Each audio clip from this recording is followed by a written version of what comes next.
NJ.com and the Star Ledger welcome to the Rutgers Rant, your one-stop podcast for the Scarlet Knights, with your hosts Steve Politi and Rutgers insiders Brian Fonseca and Pat Lenny. Let's start chopping. Hello, everybody. Welcome back to the Rutgers Rant. Politi here, Lenny, Fonseca. Signs of life.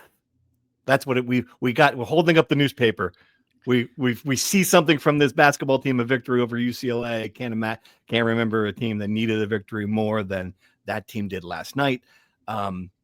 Look, we said going into this 4-game stretch that Rutgers was going to have to win 3 to be back in a good position for the NCAA tournament. Have to win at least 2 to be at least in the conversation at 1-1. So we can't sugarcoat that. It's still on the wrong side of the bubble. I wrote, you can't even see the bubble from where it's standing. I don't think that changed. But let's forget about that for a moment. Talk about this win. Does anything you saw, this is my question, right? Does anything you saw give you hope that maybe this team, maybe this is a moment, maybe we'll look back on the UCLA game and say, hey, they've figured something out. Like that this could be the start of a moment. The journey to a stunning NCAA tournament run begins with one win over a downtrodden UCLA team with a coach that looked like he was ready to choke the ever-living life out of all of his players and the entire officiating crew. Mick Ronan is a 5'5" ball of anger that I could only admire, and very stellarly dressed, I might add, that I could only admire. Look nice. Yeah. Yes. Anyway, a lot of things encouraged me, like a lot of things. Dylan Harper being back being the number one thing. Obviously, the offense looks completely different when he's there, kind of orchestrating the crew, beating ball screen coverages, getting to the rim and finishing, shooting threes. Like, you know, he hit a 3 to start the second half that gave Rutgers its first lead in 12 days in 127 minutes of game time. They had not led since the first half against Indiana. They were in danger of going an entire 3-game homestand without leading a game at a venue where they were once 24-6 in the span of 3 years in Big Ten play. Like, that's how much things have changed. And you know, to your point, I had kind of the obituary of the season in my head already ready. If they had lost, they would have been with a losing record this late into the season. They had only made the NCAA tournament once when that happened. That was in '89 when they won the A10 tournament. So Rutgers, essentially, if they lost last night, was going to have to win the Big Ten tournament for any hope of making the tournament. Obviously, Dylan has a big game, and I think because of that, it allowed Ace to have his most well-rounded game as a Scarlet Knight. It allowed Jeremiah Williams to play under control for the first time since Las Vegas and have his best game, arguably of the season. It allowed JaMychal Davis to really – he took one shot. That is the most welcome news of all time, right? Like, that's what you need out of JaMychal Davis. Don't take shots. Don't turn the ball over. Play hard on defense. And you saw Manny Okbole coming in and, you know, like a bull in a china shop, grabbing 4 rebounds in 2 minutes, like clearly motivated by the demotion. You saw Zach Martini finally hit a 3-pointer. I was up in the press box. I felt the relief on his face just watching him run back, like finally hitting a shot. So I think there was a lot of encouraging signs. Now, I don't think this is suddenly, you know, the spark that's going to turn everything around, but you got to start somewhere. And I think that if you could have signed up for everything that happened last night, even the way they almost blew the lead and still managed to hang on and win the game, everything kind of went in Rutgers' favor, and it's something they could build off of going into a pretty important stretch here. Yeah. I would just say that it felt like after juggling rotations and trying to find something and pulling straws and trying to find this magic elixir to kind of figure this thing out, it finally felt like, all right, maybe this new starting lineup is a step in the right direction. I know we'll talk about that in a minute. And it felt like more so than people trying to fill roles, that there was an actual team playing together. And I thought that's, if you're looking for hope, that was it. And maybe having the guy at the fulcrum of it, Dylan Harper, makes just a huge difference. When you put that guy in the lineup, it's a completely, it's that leader that you need, that they needed desperately, and everything kind of looked a little bit different, especially from the defensive side of the ball too. Absolutely. With Lathan Somerville making a big difference in the middle. Agreed totally. Dylan's back. He's healthy. He looks like he did before he had the flu. But for me, this was Ace Bailey's best game. And I say that, and it sounds crazy that he had 39 points against Indiana. Who understand, hit every shot known to mankind. I get it. But that felt like 1 against 5 that day. It felt like he was within the flow of this team. The best game defensively. It looks like things Like the light bulb's going on with him defensively, which is important. And you talked about the lineup, 4 freshmen, Dylan Grant and Tyson Acuff. Tyson Acuff was not available really at the beginning of the year. Dylan Grant wasn't even in the conversation that he would be on, like he would play at all. He was like forget it. Like he's a practice player until next year. Like they didn't think he would be a factor this year. That to me is incredible. You're benching PJ Hayes, a guy you thought would be an important player, and Jordan Durkak, who until last week we thought he was one of the 3 or 4 most important players in this team. He didn't play a minute. So I give Steve Pikiell a lot of credit for saying, look, what we're seeing here is not acceptable. We got to do something. We're going to shorten the bench. We're going to go with the guys who are playing well right now. And it worked. Yep. Yeah, a lot of important changes. It takes some chutzpah to put Jordan Durkak on the bench and listen to the fans who have been begging for him not to play as much, right? And I didn't realize he didn't play until about 32 minutes into the game. I saw him on the bench. I'm like, wait a minute, this guy's still on the team. I forgot he was here, right? And it does help. I think it's important for Steve to make decisions like this when Jordan Durkak was struggling and was pressing and was actively hurting his team by driving the ball into a brick wall every time, right? So maybe it'll help him the same way it felt like Ace, they found, or at least have seemed to temper him a bit, right? Like to your point, more engaged defensively, not flying by trying to block 3-pointers. And offensively, there was maybe 2 or 3 dumb shots, right? Which is a humongous upgrade from the 15 he takes per game, right? And there was a little bit of a different edge to him. I've always thought he was obviously very competitive. Sometimes he just kind of shuts off defensively, right? But there was a point where Sebastian Mack and him are going back and forth. Sebastian Mack hits a 3 in his face. The next possession, he tries to do it again, and he just smacks that shit right out of his hand on the 3-point line. One of the most impressive blocks I've ever seen. And he's talking junk to his face. Like, that was really, really encouraging because a lot of fans have given up on the season, right? Understandably so. It doesn't look like Ace Bailey and Dylan Harper have. No. That to me, and Lathan Somerville as well. That to me is a really encouraging sign that these guys are still playing at a really high level on both ends of the floor. Yeah. You got the sense, Pat, that their pride was insulted a little bit, right? Like this was their response game. Like Dylan Harper, that was not like for Dylan Harper. Put that on tape. We heard that a lot with him. That wasn't him. He wanted to make sure that wasn't him. Ace Bailey, that wasn't me. I think that, the other guys too, right? Like Lathan Somerville was tremendous on the glass. You just saw better. Jeremiah Williams was just way more in control and playing with that kind of leadership that's been lacking. It just seemed like everyone kind of had that reaction. Obviously, those 2 guys are always going to be the focal point. They're always going to grab the attention, but I thought it went way deeper than them. And I think everyone else kind of stepped up finally. We talked about Manny Obale, right? Like that was a huge performance for him, right? Like adding critical moments. And whenever Rutgers gets anything out of that 5 position, it's going to have a better chance to win. So I thought there was desperation from a lot of people, including the coaching staff, that finally kind of got a much needed win. And it can't be overlooked, like the momentum that this can build. I think that's my question now. What is this? What is this going to mean? Now you're 2-4 in the Big Ten.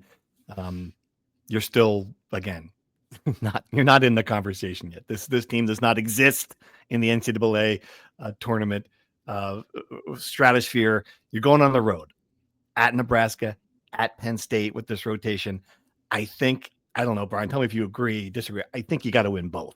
Like, right, these are 2 of your road games. Looking at the teams you're going to play, I get you're at Northwestern maybe, but then you go to the West Coast, you're at Michigan, you're at Purdue. Like, it seems like if you're going to get road wins on this resume, it's now, right? I mean, so it depends on what you're looking at. If you are still in the thought that they can make an NCAA tournament, earn a bid in the regular season, then yes, you have to win both of them. No doubt about it. Like, you have to start stacking wins now. And I agree that these 2 road wins are probably the most accessible remaining, right? So if you don't win these 2, you're probably not going to win a lot more down the line. If you're of my mind, where I think the Big Ten tournament is really your only option left to make the NCAA tournament is to win the whole damn thing.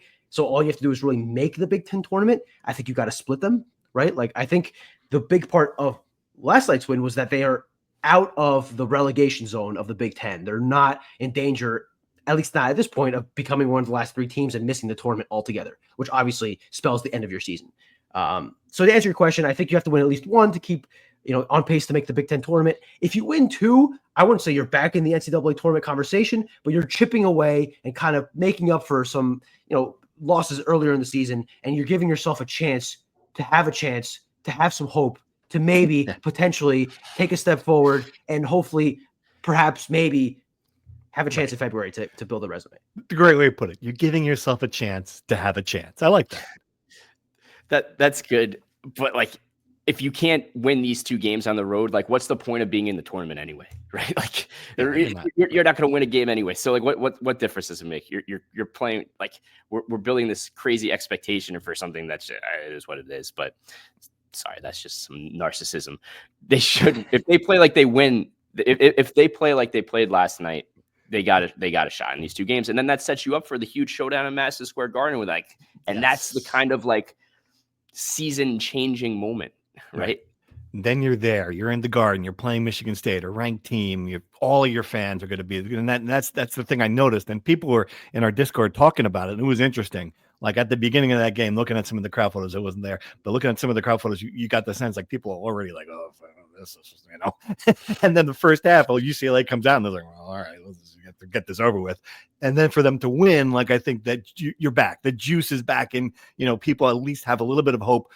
2 wins. If they win these 2 games, I get it's a big ask for a team that's 1-6 away from. I understand it, but if they win these 2, you get back to the Garden. That place is going to be red and crazy.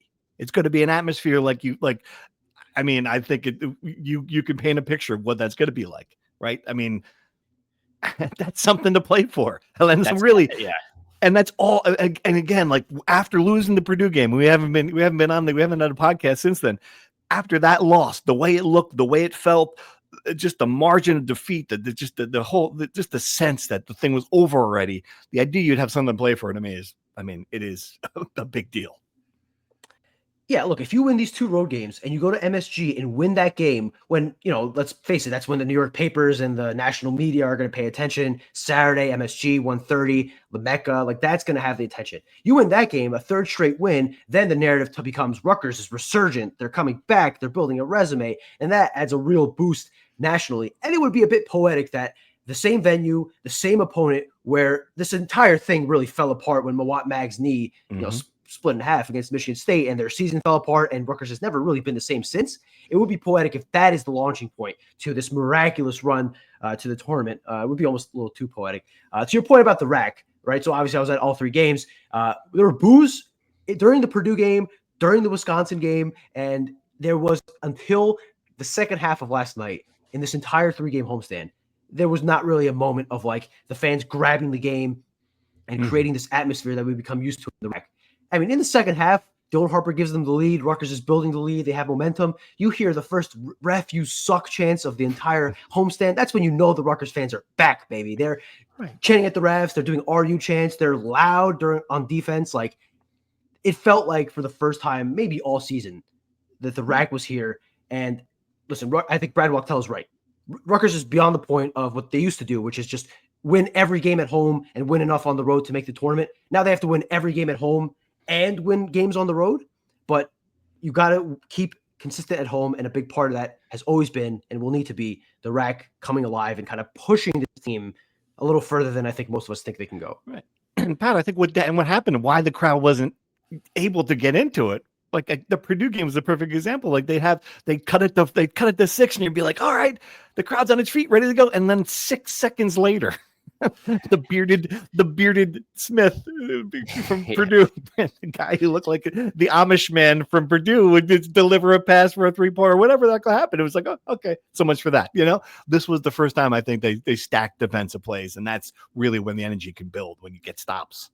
Yeah, I think there's just still some bad taste of like the Wisconsin game, the way that started. Like that was an awful home experience, and just to go from the highest of high expectations to being a 500 team in the middle of January, it obviously has rubbed some people the wrong way, right? Like, but yeah, the diehards are still gonna rally for those crazy moments, and I still think if they can get to Madison Square Garden with some slimmer of hope, that is going to be, like you said, just like the quintessential, like if you're a Rutgers person, you got to be at that event.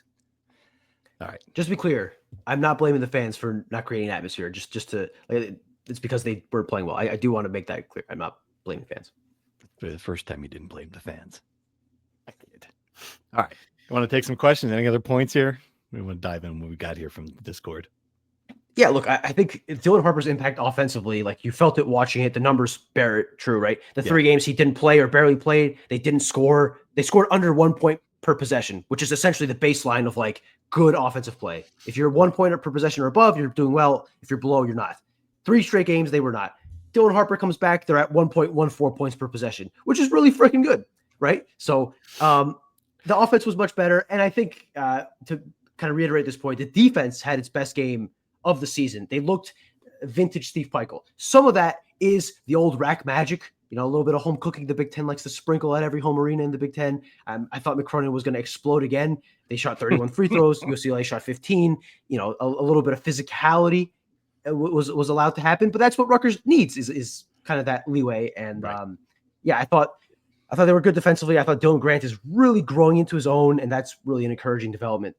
Someone said he's Mawat Mag 2.0. I saw that. I don't know if that was on the Discords or the message board. I like that comparison. I think he has a chance of being a little bit better offensively than Mag, and I'm not quite sure his defensive ceiling is as high. But yeah, if you can get one half of a Mawat Mag this season, you're cooking with gas. Yeah.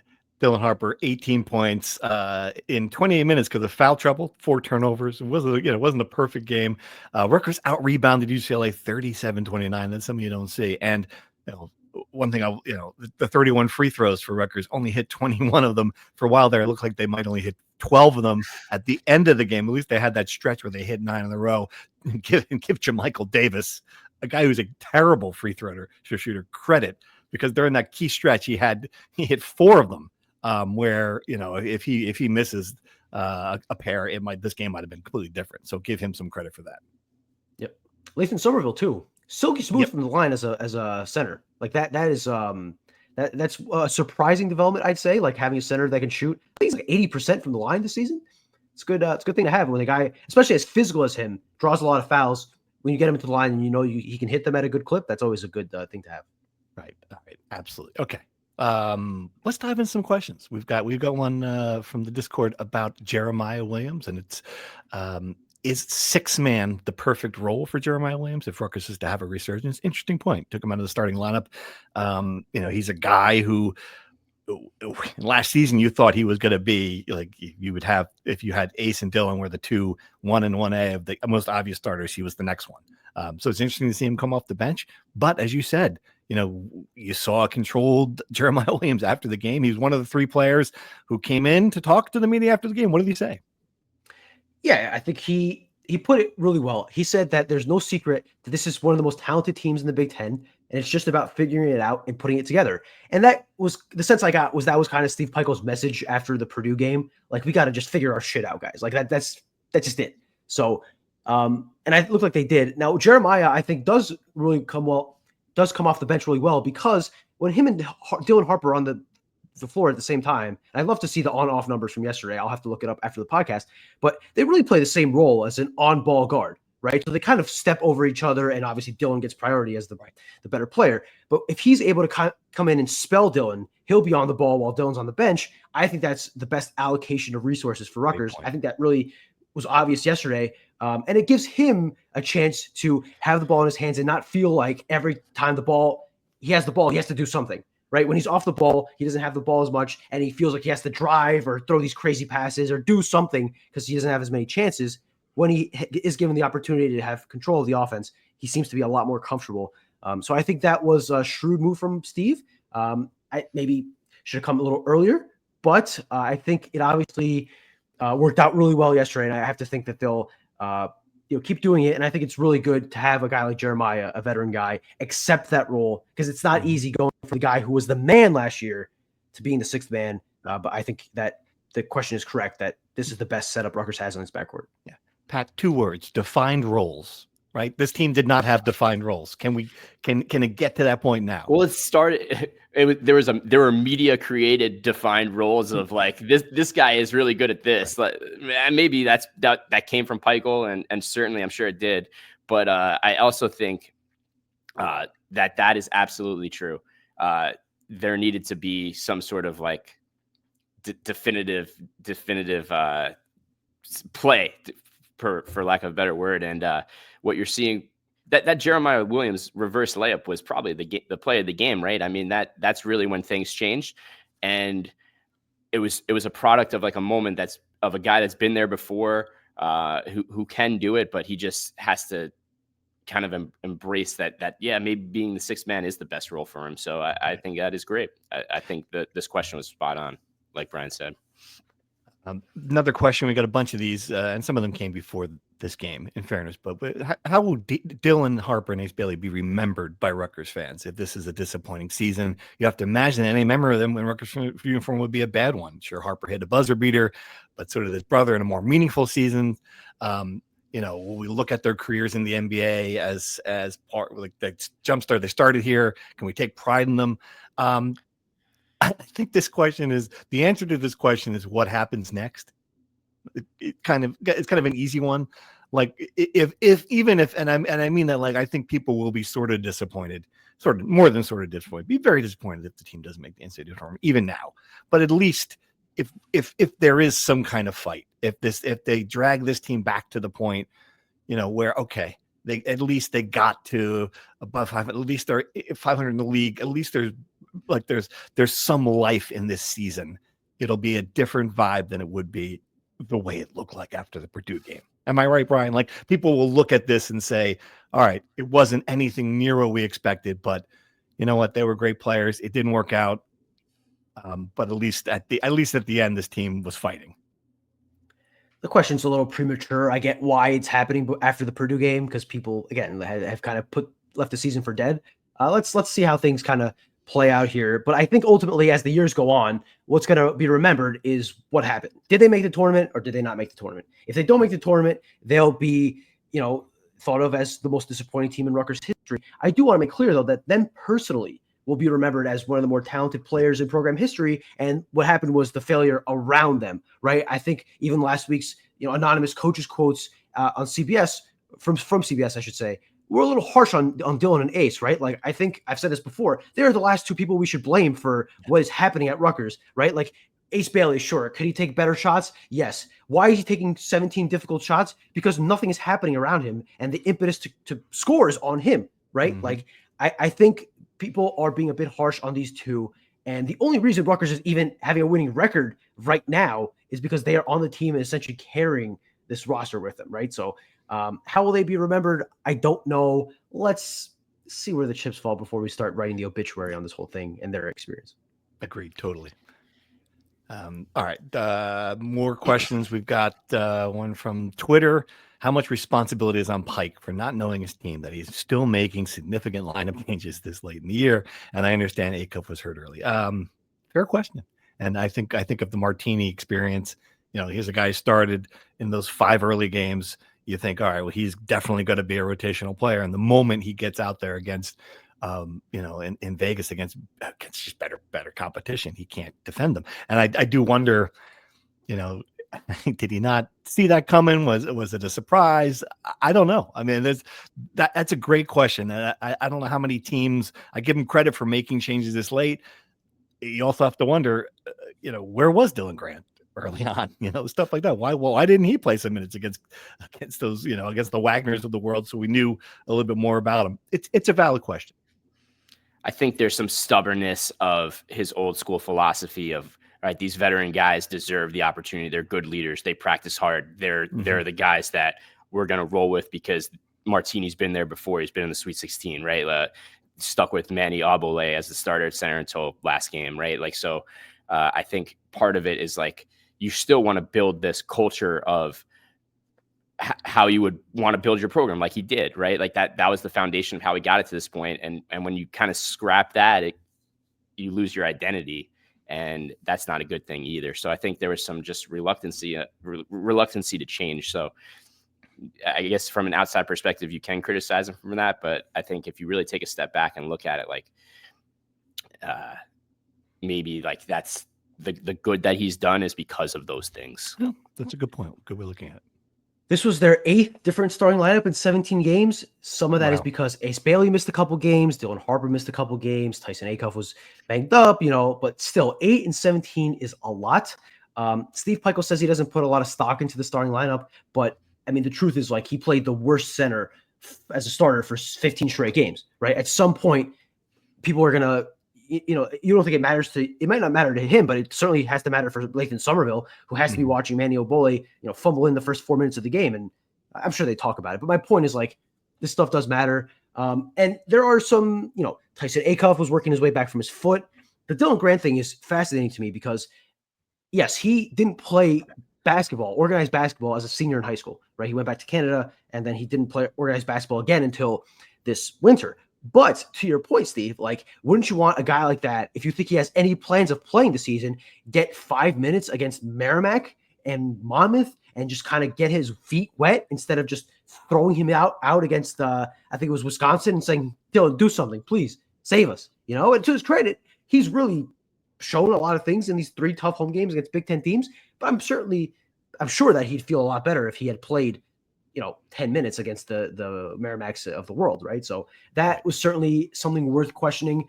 Has he figured something out? I think, right? I think he's found something last night, and I think more important than anything, he's found the ability to make these tough decisions and forget about all this, seniority and playing time. Like, just play the guys that give you a best chance, and don't worry about any of that other stuff. Things will, as long as you win, things will kind of be figured out. And I think he certainly showed signs of that last night. If he learned it, we'll see going forward. Right. All right. Some non-basketball, sort of basketball adjacent questions. Someone in the Discord wants to know, where in the world is Ryan Pisari? He hasn't spoken to you guys. Do we know what he's working on?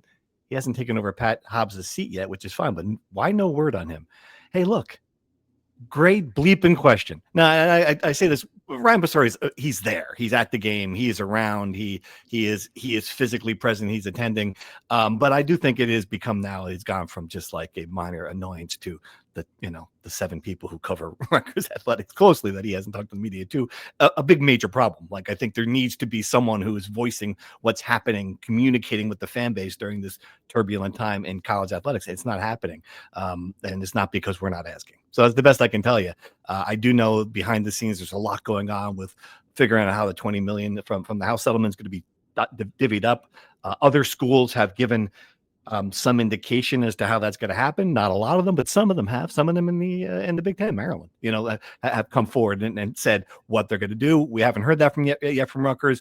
I'm hopeful that once there's maybe more clarity on that, we might have a conversation with Ryan Pisari. But look, it's a problem. I'm not gonna lie to you. And we used to make fun of Pat Hobbs, because he was the guy waving the crowd. He was always visible. But you got to remember, before Pat Hobbs, Julie Herman, that was the problem on the other end. Like, Pat Hobbs' arrival, well, here's someone who's at least the front-facing person of the athletic department. Like, here's someone at least who can do a TV interview. Like, it's Pat Hobbs' first day on the job. He answered questions eloquently on TV, and we're all like, oh my gosh, this guy can speak. Like, he's a different beast than previously. We're kind of back to that, point where that doesn't exist. And I think that's something that's got to be solved soon.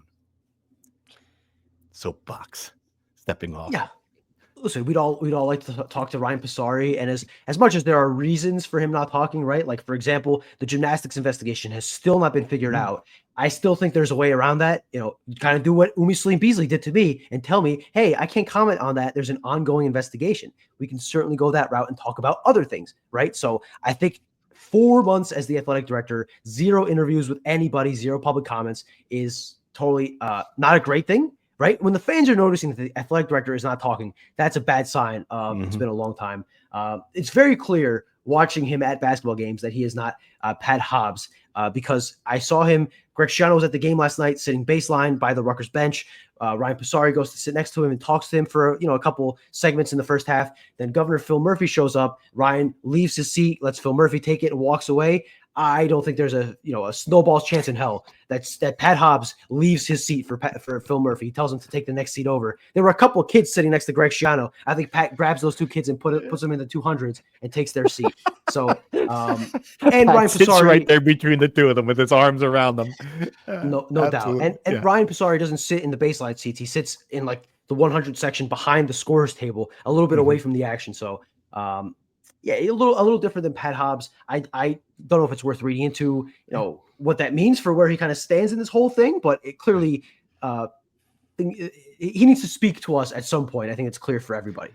Pat, your buddy Kelly was at one of the games, and he was with his new wife. If you've not read the story, he got married in Vegas at the Vegas tournament. The two of them were there, and they were sitting in the third row, and they happened to be sitting in the same row as Passari. So I texted him and said, "Hey, could you elbow Passari and tell him to talk to us?" It was good. He just laughed. I could see him. I could see it. You can watch him watch him look at the phone, look up, look for me, and then laugh. Yeah, so it was good. That's pretty funny. That's a good observation. But I think like Ryan Passari has been in this role for over a decade now as a guy that's been working behind the scenes, and I think maybe that's just where he's comfortable, and that's been his role. And his job isn't necessarily as the interim athletic director to come out and make brash statements and all that too. So I'm sure there's certainly a part of that as well. This is a good spot to do it, Brian. You mentioned being at the gymnastics meet, which I didn't even have on the script. I thought you did a great job writing the story, kind of capturing the moment. Yeah, we don't know when this report is going to drop. We think soon-ish. We've been thought that since late November, but now I think we're getting some signals behind the scenes that maybe this is coming. You went to the game. You talked to Umi Salim Peasley, game, match, meet, whatever you call it. Tell us about that experience.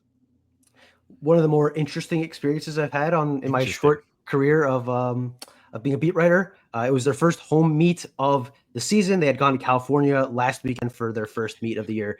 And everything seemed normal, right? 500 fans in the stands, parents and friends from all the 4 different schools, Westchester, Towson, Penn, and Rutgers, some cheers, some, flips. And I'm not going to pretend I'm a gymnastics expert all of a sudden. But everything, some flips. That's great. They cheered, they flipped. It's good. Some dancing, dancing. It all seemed pretty normal. I had requested to speak to Umi Salim Beasley and a senior on the team. To frankly, my surprise, it was granted. Afterwards I went over. I talked to her. I received maybe the firmest handshake I have ever gotten in my life. First time I ever felt like someone was trying to break my hand as they shook my hand. But she was, obviously professional, answered my questions, thanked me for coming out. Noticed that I had not been at a gymnastics meet before this year, but thanked me for coming out and asked me to write something positive about the program. My objective there was trying to just get a read on what things are like for this program in the midst of his investigation. Umi Salim Beasley told me things are business as usual. Avery Balzer, a senior who's been on the team for 5 years now, said the team has a good environment around it and they feel like they can do good things this year. So again, if you had no idea what was happening around this program and you showed up on Saturday, you would think there was nothing amiss, right? Which I guess that's what you would want if you are in the program. I am fascinated to see what comes out in this report, which I agree with you, Steve. I have to think it's coming soon. And I'm fascinated to see what happens as a result of the report, right? Like something's going to happen, whether, Salim Beasley keeps her job, whether she, there's some disciplinary action as a result of the report. Who knows? It all obviously matters what's in the content of the report. I'm kind of waiting here on pins and needles to see what they found. Totally. Yeah. And to the broader point, we certainly never reported that every gymnast was unhappy. Like that's like it was,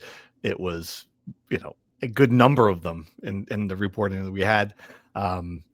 Certainly and also reporting, you cannot ignore the relationship that led to the Pat Hobbs's ouster. I mean, that was part of it. This is, so I am with you on that. What's that report going to show? Is it going to be, Pat Hobbs just completely thrown under the bus and that would be the easy way out. But yeah, the bigger picture, I think that the recommendations part of that is going to be fascinating. Like what do they say needs to happen going forward to prevent it from happening again? And I think that's going to be a very fascinating read for a lot of people. All right. I think we're in the what else section. Pat, are you ready to talk a little wrestling? Because I know, like a lot of us, myself, going on the Twitter, seeing some people like, hold on to your hats, everybody. It was like this moment. Wrestling, number 4, Ohio State. Wrestling's up 15-14. 1 match to go. This could be the biggest win in program history. And I'm like, oh, I'm tuned in. I got my phone out. I'm like, let's hit refresh on this.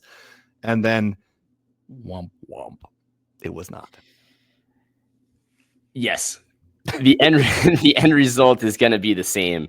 And people are going to say, well, this is what Rutgers wrestling does. It comes so close, but just can't get over this hurdle.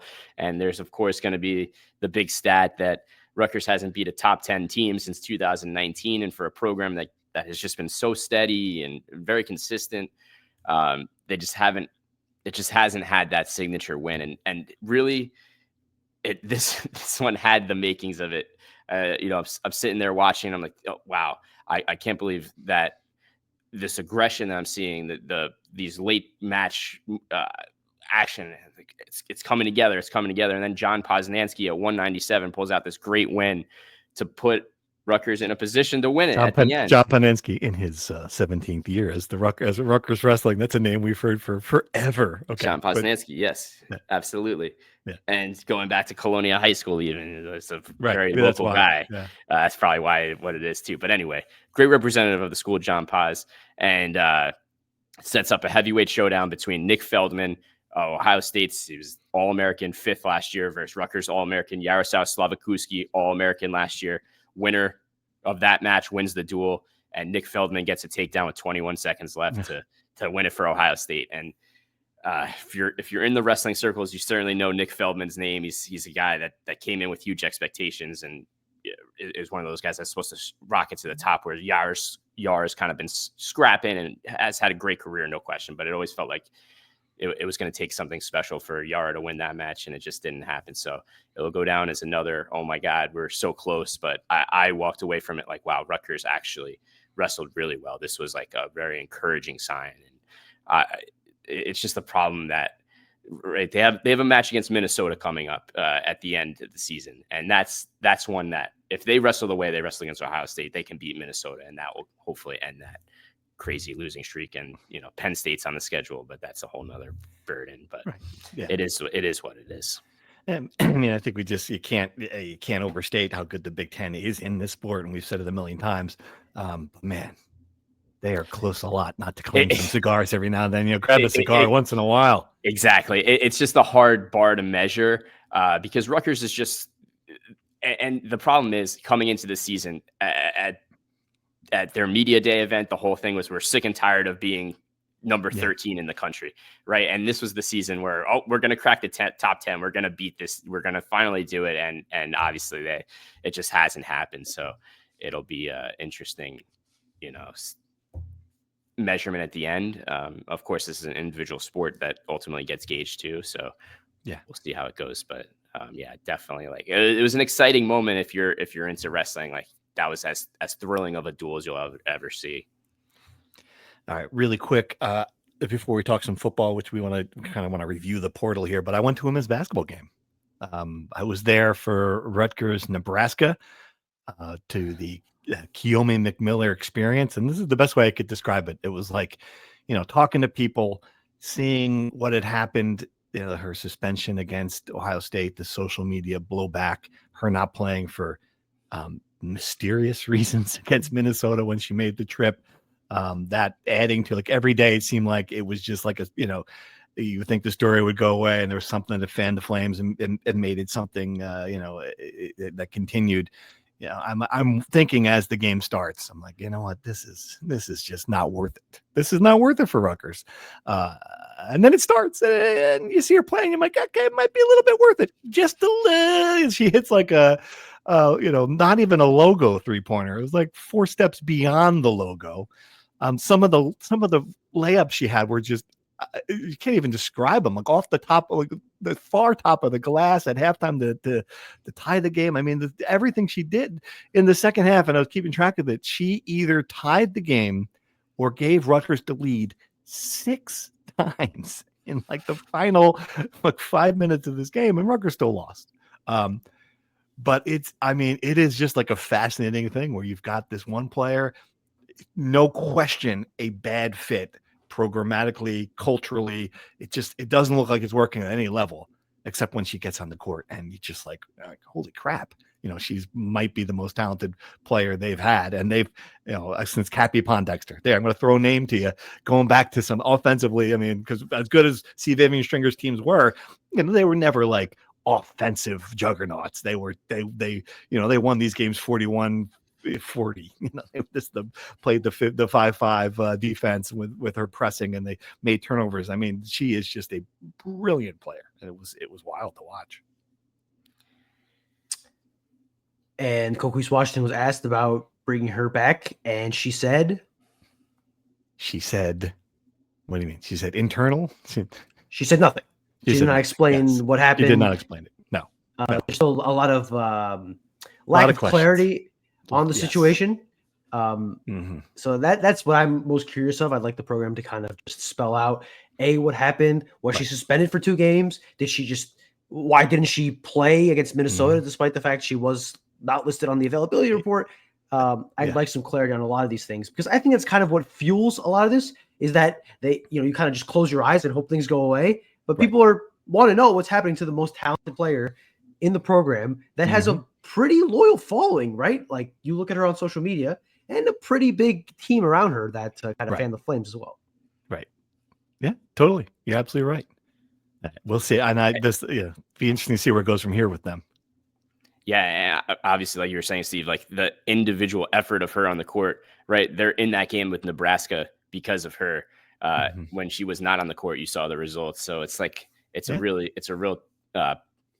give and take situation for sure. Right. Yeah. To your point about fit, though, the last play of the first half, she dribbles up the court, crosses over one way, another way, gets to the rim, and finishes a floater. Right? The entire time she's surrounded by 4 defenders and doing this whole dance. She has one teammate standing in the corner, her hand ready for a 3, waving, screaming, jumping, practically going to the ceiling and not getting the pass, right? The ball went in, but you have to imagine for everyone else, it's got to be like, let me get a shot every once in a while, like there's some element of, spreading the wealth that, listen, I'm not going to act like I've watched every game. I'm not even going to act like I watched the Nebraska game.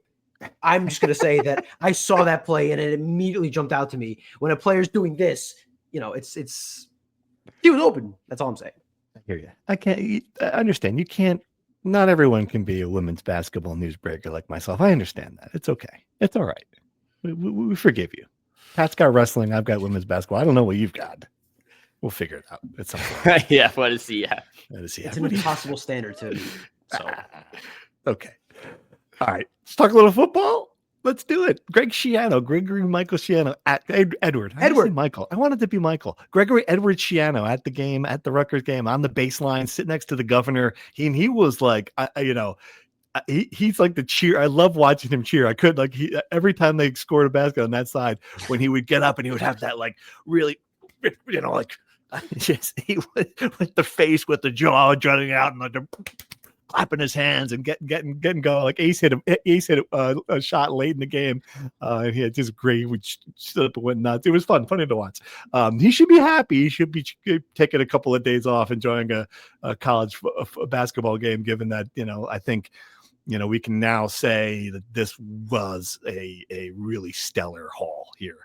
A couple players added late. We forgot to mention Jed Elad, the safety last week's podcast. He was before that show. But then Bradley Weaver, the Ohio defensive end, another guy up front that we've said it a million times, the biggest position of need. Yeah, I think what you're seeing, just what everyone was seeing on the outside, Rutgers addressed internally and then some. And that's a credit to Schiano. They knew this defense was going to be completely renewed, and he went out and got all these guys. So a lot of positions of need, like revamped the defensive line, right? Like added so many veteran players on the defensive line and just plugged the rest of the players. So now it's how do these guys buy into the system? Greg Schiano's whole thing with the portal is he's recruiting guys that fit the culture. They understand what the program's built on and all that. So we'll see if that lives up to that expectation. And that's really what it comes down to for me. A couple of thoughts from me. Someone pointed out to us that we didn't mention Jet Eli on the last episode, rightfully so, because this has a chance of Sneaky being the best addition they've made, a guy that can really come in and at worst be at the same level as Flip Dixon and maybe even be better than Flip Dixon, right? Like an athletic guy, a veteran guy who's getting essentially a second life at college football. He ran out of eligibility until the Diego Pavia settlement or a decision gave him another year. Right. So I think he'll be motivated. I think he will. He has the experience. He has proven play. That's the next point I want to make is like we've spent the last 3 years on the defensive line thinking, okay, this is the year that Aaron Lewis and Wesley Bailey put their potential and turn it into production. Right. And we just never saw that. Now they bring in a guy in Eric O'Neill and Bradley Weaver who are proven producers, albeit at a lower level. Right. But you've seen these guys go out and get the sacks, get the tackles for loss, create the pressures. It's a matter of now elevating and doing it in the Big Ten level. But again, it's a big difference to see a guy having done it versus seeing a guy have the tools to do it, but not quite putting it together.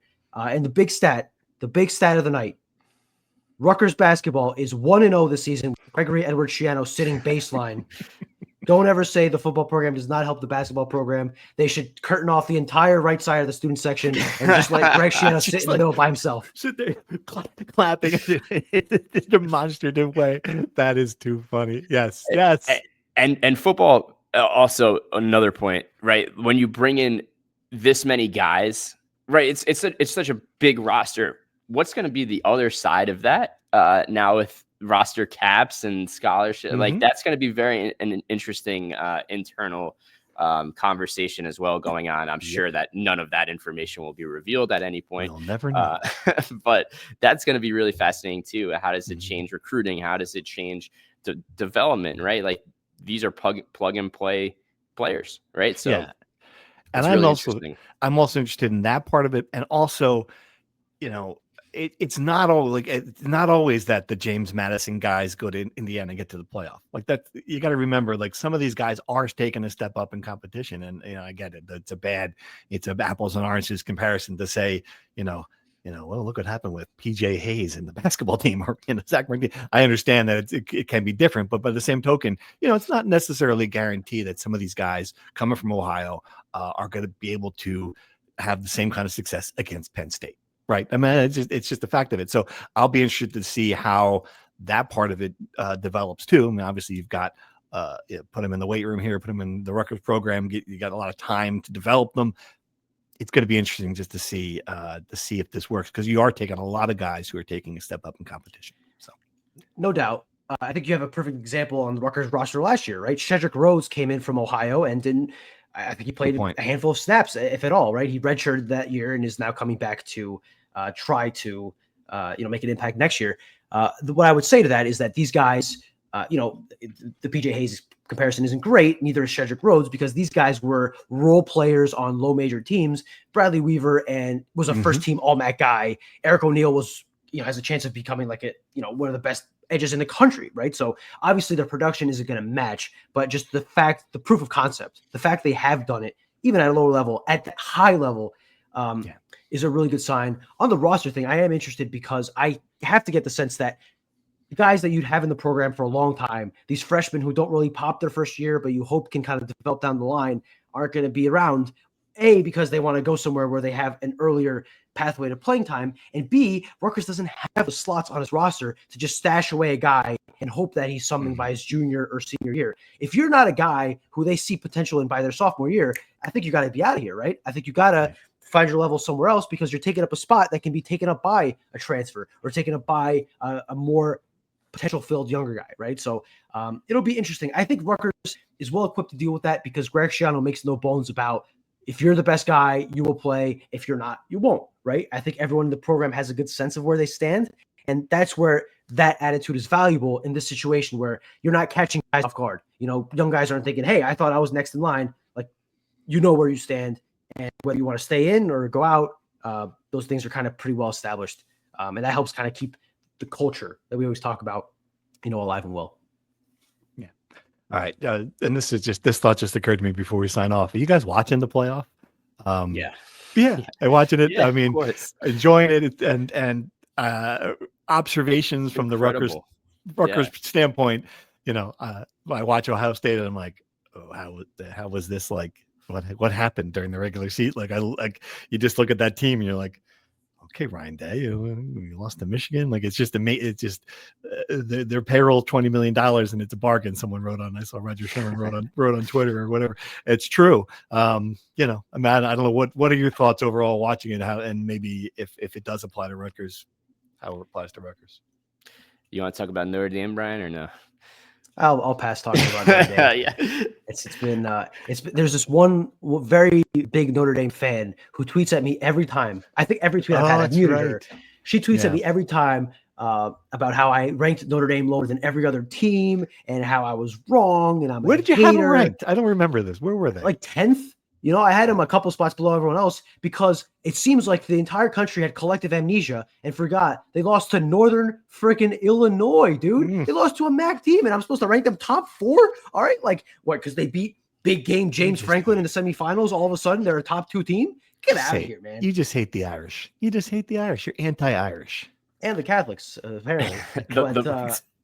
But I just thought that as I said on this podcast before, the results matter. And now look, I was proven wrong in an extent that Notre Dame made it to the final. They haven't played anybody, Paul. If they beat Ohio State, I'll be impressed. Which to the Ohio State point, right? Like the fact they have been demolishing everyone is an enormous indictment on Ryan Day and his coaching staff and their unrelenting incompetence that they have this juggernaut of a team. They have an NFL team in college football and they scraped by Nebraska and they lost to Michigan, right? Like, I, as opposed to being impressed with what they're doing, I am distraught at what they did in the regular season. And people were calling for Ryan Day to be fired after losing to Michigan. If they win a national championship by 21 points, I think he should be fired the next day for not winning by 50. I think they're going to win by at least, and this is my prediction. Let's end with a prediction. I think they're going to stop Notre Dame in that game. They're going to win that game easily. Pat? Yeah. No, I'm gonna say Notre Dame's been like just playing just as well, sneakily, like sneaky good football, and so I think it's gonna be. And like, I'm not all in on this Ohio State's creaming people, right? Like maybe. Okay. I think Notre Dame has a real shot, so I'm gonna take Notre Dame for the upset. There you go. All right, tiebreaker. Ohio State 48, Notre Dame 24. I mean, they're just so much better, and Ryan Day's literally coaching for his job. It's just crazy. So, I'm wondering what what Rutgers fans who they're going to be rooting for. Are you rooting for the Big Ten team? Are you rooting? I don't think Rutgers fans have a strong feeling either way about Notre Dame, but is Rutgers kind of like the SEC conference alignment kind of people? Or are they? I know for a fact if Penn State was in this final, they wouldn't be rooting for Penn State. Do they have a softer spot for Ohio State? I don't know. I do love the differences in our jobs. We're all sports writers, but the people who cover Ohio State are like, how dare they lose in the national championship game? People who cover Rutgers are like, hey, Rate Bowl runner-up, it could have been worse. Well, the difference is also in the fan base. The Rutgers loses. There's about 1,000 people who are grumpy for a couple days and they get over it. When Ohio State loses, Ryan Day's address is being posted on every corner of the internet, and some of the most vile things I have ever seen on Twitter have come from Ohio State fans when Michigan is up by 3 points in the third quarter. Like some genuinely disgusting things people have said. Yeah. It just means more in Columbus. To love something is to go all in. And there's no doubt that Ohio State fans love their Buckeyes, man. More than I'm sticking with you, folks. I'm sticking with you, the Rutgers fans. I do not want that in my life. Do not want. Wouldn't change jobs with those guys covering it to see a few more victories, to go to some nice places and cover bowl games and write books and be on TV and have a bigger career. I would not change any Make more of that. money. Make more money. I would not. Right here. I'm staying with you guys forever. Until I die. Let's sign off on that note. They say mean things about Steve Politi, the Rutgers fan, the committed Rutgers fan, the man of the people. Stay forever. All right. thanks for listening. We'll be back after sometime next week. Have a couple basketball games to recap. Until then, appreciate it, guys. Thank you for listening to the Rutgers Rant. To participate in the conversation and receive live updates about the Scarlet Knights directly to your phone, sign up at nj.com/insider.